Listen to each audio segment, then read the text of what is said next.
Hi everybody, this is Rose of Sharon, and I'm back again with another book review. I just recently read Prince Lestat and the Realms of Atlantis, and this one is quite intriguing. It's even better than just Prince Lestat himself, but of course we have Lestat giving his narrative about Atlantia, or the kingdom of Atlantia, and it is so engrossing. And we meet Capitoria, and she is a very intriguing replicoid, and they explain what the replicoids are, or Lestat explains what the replicoids are, and there's a mythology about Nephilim, and it entwines with that, and I've always been fascinated with that ever since I was young. I've read the Book of Enoch, and it's it's very revealing. It's a thick book, but if you're like me and you want to get your hands on every possible esoteric text, then educate yourself.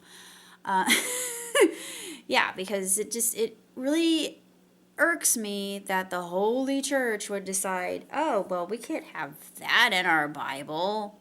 Get rid of it. The common people will freak out, and the laity will go absolutely ludicrous. They'll go loony if we put that in there. Oh, heaven forbid. Please.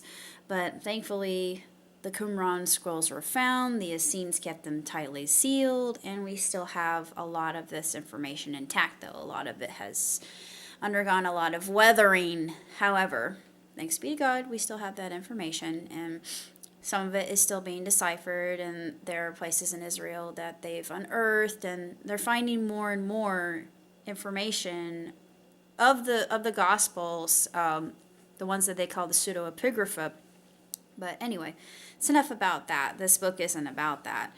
It's more about the replicoids and how intriguing it is. It reminds me of the creature that was in Shape of Water. If you've seen that movie, it's very similar to that. It's a whole other type of mythology that is so very mystifying and electrifying, and just transfixing to read. And Lestat's narrative is just so sensual and poetic, like all Anne Rice things are. And you fall in love with Capitoria, and you begin to understand her plight and her story, and how just how enthralling it is to read all of that. And even though you come to the end and you think, oh, that can't be it, it's not, because I actually went on Amazon thinking there has to be another book, because she left it on a semi cliffhanger in a way. She did close it. She closed Atlantia, but I'm thinking that maybe we'll have a return to Atlantia at some point, because I think that these creatures are worth exploring. But the next book is called Blood Communion, and I'm curious as if this has to do more with the dark trick or the dark gift, and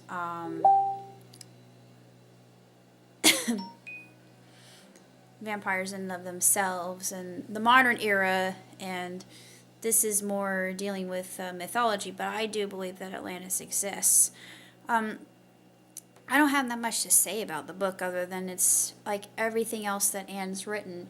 It's absolutely fantastic, and if you're a fan of her books and were like me and you saw Prince Lestat and you thought there has to be more, and then Atlantis comes out and you thought, yeah, you got really excited and you started fanboying, or in my case fangirling about it. But Mrs. Rice, she just has such an eloquent way of envisioning everything, especially Lestat's point of view and all the different vampires that speak in the narrative. And sorry about that.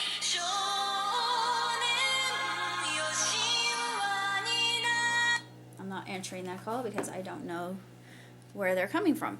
But anyways, the book in and of itself is well worth the read, and it is absolutely sensationally written. And like everything that Anne has done, and I realize that might sound like brown nosing quite a bit, but she just has a way with words and just such ease and just seducing her readers with just a darn good read, or in this case, a well crafted yarn. But it makes me really eager to prepare for blood communion because I have no idea what that could possibly be about. I have my theories, but it's just intriguing to see all of our favorite characters coming back together, even the ones that aren't mentioned as much, and they're all in one place. Is sort of like Avengers Infinity War, except in this case you've got all the best vampires out of all of her novels all assembling in one place, and Lestat is, well, I'm not going to say what's occurring with Lestat here, and it's interesting in and of itself. You think, yeah, I can see this happening. I can see a blood council forming. I'm just going to say that that's my slight spoiler there. There's a blood council that occurs with the children of Satan. But anyway, that's all I got to say about Prince Lestat. If you're like me and you love vampires, which I do, I shouldn't, but I do anyway. But it's absolutely fascinating, and the mythology is just so expertly crafted, and she does her research, and she knows what she's talking about. She really does. But that's all I got to say about Realms of Atlantis. So until next time, live long, prosper. Ciao, tutti.